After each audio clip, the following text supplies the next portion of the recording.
Hey guys, might be a little noisy outside, but I'm going to read you a chapter anyway. So we're on chapter 10. Zach is now in school. It's very awkward because he's not a very good liar, and he has to change his name and say where he's from, and so he doesn't like living this different role, kind of living a lie. He's not very good at it. He doesn't like it. So we're on Friday, September 22nd, chapter 10, page 84. And this is Zach writing in his journal. I've been in the school for over 2 weeks. Wanda wants the lead role in Sam's opera, and her singing is driving me crazy. She has a part-time job waiting tables at a restaurant, and our phone is ringing off the hook. It's never for me. Is Wanda there? Is Wanda there? Where's Wanda? I haven't gotten a single phone call since we moved here, which is a good thing. I don't know what it is, but I can't seem to make myself talk to anyone at school. I think it has something to do with the fact that I can't tell them the truth about who I am. There's the rub. Pitiful. I'm sure my classmates are referring to me as the tall snob by now. I need to get past this, but it's getting harder and harder as the days go by. No offense, Commander but I need some taller friends. Zach was shy around new people, but in his old school this hadn't been a problem. He had known everyone there since kindergarten. He wished he were more like his father, who could step into a room full of complete strangers and have a half-dozen lifelong friends by the time he left. If the constant phone calls were any indication, Wanda seemed to have inherited this trait. Today I'm going to make a new friend, he told himself, on the way to school. Who? Commander asked. I don't know, but I'm going to get it out of the way first thing. I'll do it during P.E. But Zach didn't. He told himself that it would be better to make friends with someone in his home room. Maybe Catalin Cristobal? No, Commander said. Too ambitious. Start small and work your way up. The minutes ticked by, the bell rang, and still he hadn't talked to anyone. Lunch, Zach told himself, I'll make a friend at lunch. In the cafeteria, he got his food and sat at the end of a table near some guys from his P.E. class. No one spoke to him. He got a book out and started to read. Science class, he thought. That's when I'll do it. The science teacher, Mr. Gibbons, ran a laid-back class, and everyone was pretty relaxed. But when the class ended, Zach still hadn't opened his mouth. Thoroughly disgusted with himself, Zach walked to his locker to retrieve his English book for the final day of class. There was a group of 8th graders clustered around it. Excuse me, Zach said, trying to push through the group. Can't you see we're talking here? One of the 8th graders asked. They were not talking. They were leering at Catalin Cristobal, who was getting something out of her locker. I'll only be a second. The 8th grader glared at him. My name is Peter Short. Zach had seen him lurking in the hallways. Congratulations, Peter. I need to get something out of my locker, so if you don't mind, get it later. Let him get into his locker, Peter, Catalin said. Quit being such a jerk. And Zach was not thrilled about having a girl come to his rescue, especially the girl he wanted to impress. Peter continued to lean against Zach's locker. Look, Zach said, I just need to get something out of my locker, and then you could resume your position. You're new here, aren't you? Peter asked. Here was Zach's opportunity. Yes, my name is Zachary Colin Granger. It's a great honor to meet you, Peter. So what? Zach said instead. Well, new guy, Peter informed him, I'm talking to Kat right now, and you're bugging me, so go away before I swat you. Peter's friends laughed. Peter, you're such an idiot, Catalin shouted, and then shoved him. Peter shoved her back, and suddenly something snapped inside of Zach. He wasn't exactly sure what happened next, but when it was over, Peter was on the floor, and Zach was standing over him with clenched fists. There was a nasty-looking red welt under Peter's left eye, and Zach's right hand was throbbing. I saw that, Zachary Granger, the principal, Mrs. Pyle, shouted. It wasn't his fault, Cataline pleaded. I saw the whole thing, Cataline, Mrs. Pyle said. Now, you just go to your next class. She looked around at the crowd that had gathered. In fact, all of you go to your classes. Right now, go. Everyone scurried away, leaving Zach and Peter alone in the hallway with Mrs. Pyle. Peter was still sprawled on the floor. Stand up, Peter, Mrs. Pyle said. He got slowly to his feet. I was just standing there, and he hauled off and hit me in the face. What's the matter with him? Mrs. Pyle. Oh, please, Zach rolled his eyes. Both of you shut your traps, Mrs. Pyle barked. Peter, go down to the nurse's room and have one of the secretaries put an ice pack on your eye. Yes, ma'am, Peter said sweetly. Then she looked at Zach. You come with me. Well, that's not what happened, Zach said, following her. You know, Zach, I don't really care why it happened. We don't allow fistfights in our school, period. I might just suspend you for this. Well, we'll see what Mr. Sebesta has to say. The custodian? Zach had seen Sam around the school, but he hadn't talked to him since that first day. What did Sam have to do with suspending people? Mrs. Pyle led him to a small door in the back of the auditorium. Wait here. She disappeared through the door and reappeared 5 minutes later.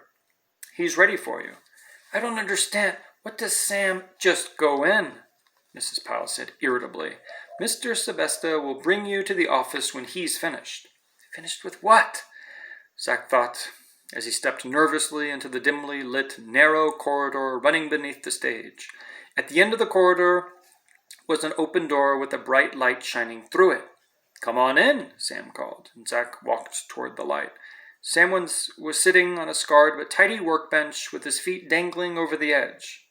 He was wearing the same khaki work clothes and boots he had been wearing on the day that they had met. With the exception of the workbench, the room was not your normal custodial room.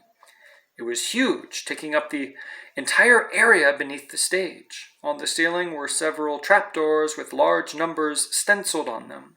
A heavy punching bag was suspended near one of the trapdoors with a chain. Zach had spent a lot of time in front of a bag just like it after he had fallen from the window.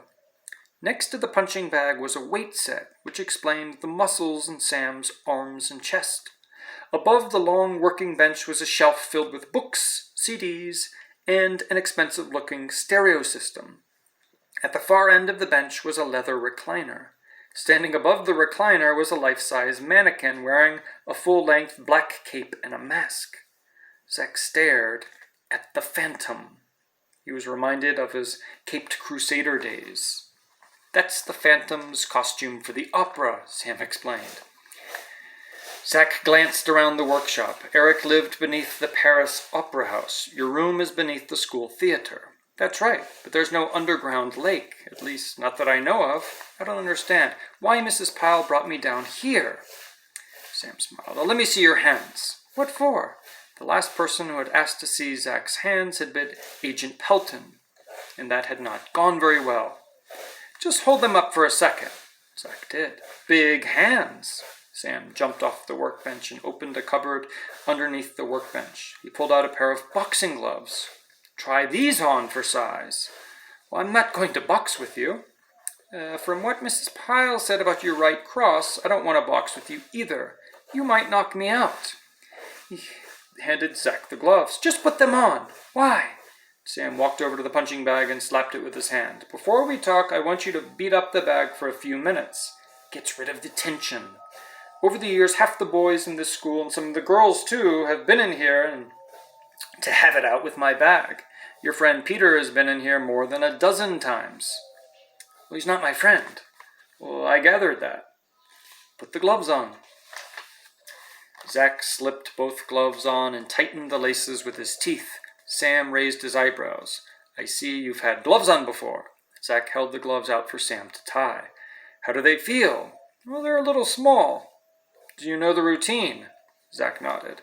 Sam got behind the bag and held it steady. Whale away. Zach's first punch was a half-hearted attempt that barely moved the bag. You could do better than that. Zach's second punch was harder. You're getting there. Think about your friend Peter. Whack! Whack! Think about being uprooted from your home and friends against your will. Zack looked at Sam, wondering if he knew more about his situation than he should. Impossible. Whack, whack, bam. Think about anything that makes you really mad. Push the anger down your arms and into your fists, and slam it into this bag. Dad, Zack thought. Whack, whack, bam. Sam had to lean all his weight into the bag to stop it from swinging. Until that moment, Zack hadn't realized he was angry at his father. How could he do this to us? Whack, bam. He didn't just abandon us, he made us abandon our lives, our identities. Pooh. Wanda, whack. She has new friends, a job, goals, and a future. Whack, whack. Mom, leaving Dad to rot in that jail. Whack. Her bookstore, her new life. Bam, boom. And the men who came to visit us that night. Zack stared at the bag, his arms hanging, his chest heaving. The men. I did nothing to stop them. They could have killed us. The men who might still kill us. Whack, whack, poof. He punched the bag until he could not longer lift his arms. It wasn't until he stopped, gasping for breath, that he realized that he was crying. He felt the gloves being unlaced and saw Sam's face in a blur of tears. Sam guided Zack over to the recliner and sat him down. A moment later, he felt a glass of water being put into his swollen hand. Drink it. Zack had to hold the glass with both hands so he didn't drop it. His arms shook as he brought the glass up to his mouth. Sam brought him a towel. Zack wiped the sweat and tears off his face with the realization that something remarkable had just taken place. Rather than feeling embarrassed and breaking down in front of a complete stranger, Zack felt good. Calmness flowed through his body. He felt light, as if he were floating above the recliner. That was quite a session, Sam said, pulling a stool up in front of the recliner. What was that all about? Zack asked. How do you feel? Zack said, I feel good. Relieved, I guess. Sam nodded. That was about anger, Zack. I saw it in you the first time we met. Well, I wasn't angry then. Yes, you were. And I thought you might be in here having a session with the bag before too long, he laughed. I didn't expect it to be so soon, though. Well, you say a lot of other guys have been in here. Well, not this year yet, but over the years a number of them have paid the bag a visit. Sometimes Mrs. Pyle brings them down, sometimes a teacher does, and sometimes they just come on their own before they get in trouble. In my other school, the vice principal was in charge of discipline. If that's what this was, we used to have a vice principal here who filled that role. He didn't have a bag, though. I took over when he left. We have a new vice principal now, and Mrs. Pyle liked the results so much that she asked me to continue. Sometimes you've got to let it all out before you can sit down and really talk about it. Are you ready to talk about what's bothering you? Peter was standing in front of my locker. Zack didn't want to involve Catalin. When I tried to open it, he got in my face, and I guess I just blew up. Well, that's not really what happened. Well, I think there's a lot more to it than that, Sam stared at him, waiting for an answer. Well, a lot more, Zack thought. But he couldn't tell Sam. He couldn't talk about it to anyone. What's happening to me? In my old school, I was never in serious trouble, and now I'm about to be suspended. It was just one of those things. It won't happen again. Will I be suspended? Zack said. Sam's eyes continued to stare at him for a moment, then gave him an odd grin. Well, that's up to Mrs. Pyle. She said that it was up to you. Well, custodians can't suspend people, Sam laughed. Have you made any friends here? Zack shook his head. Yes, you have. I don't understand. Well, there's me, for one.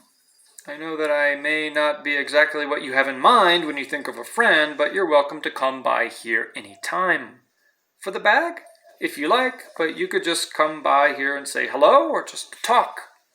Thank you. School's out. Sam nodded toward the clock on the wall. Zack hadn't even heard the bell. We better go by Mrs. Pyle's office and find out what the verdict is. Zack waited outside Mrs. Pyle's office while Sam went inside to talk to her. When Sam came out, he winked and told Zack to go in. Mrs. Pyle said that she had talked to Peter's parents, and it was lucky for Zach that they weren't upset about the fight. Peter's going to have a nice shiner by Monday morning, she said. He's been known to give a few himself in the past, and it would probably be best to stay clear of him. Am I suspended? No. I'm going to let you go off this time, but if I ever catch you fighting with a classmate again, you're out of here, and I won't care what they did to deserve it. Thank you. And you could thank Mr. Sebesta. I was ready to suspend you, but he talked me out of it. She stood up. You can go now. Zach started to leave. One more thing, Mrs. Pyle said, stopping him in his tracks. Sam said you were a smart kid, a reader. He told me you had even read Phantom of the Opera. Is that true? Zach nodded. Well, keep your nose in a book and out of Peter's short face, and you won't have any more problems here. When Zach left the building, he found Cataline sitting at the bottom of the stairs reading a book. She closed it when she saw him and put it into her backpack. Peter's a jerk, she told him. I shouldn't have hit him. Maybe not. She pulled something from her backpack. I think you dropped this. Commander If was in the palm of her hand. His tiny helmeted head had been severed and was lying next to his body. You might be able to glue the head back on, Cataline said casually, as if everyone in the school owned a tiny wooden astronaut. It must have gotten stepped on when you hit Peter. Zach stared at Commander If in shock. He wasn't upset that he had lost his head. He was upset that Cataline had him in her hand. It's not mine. He hated himself for saying it, but he wasn't going to admit to Cataline that he carried a toy astronaut in his pocket who was his imaginary friend. Really? I could have sworn that it dropped out of your pocket. Not likely. Well, I guess I was mistaken. Cataline slipped Commander If into her backpack and started to walk away, then stopped and looked back.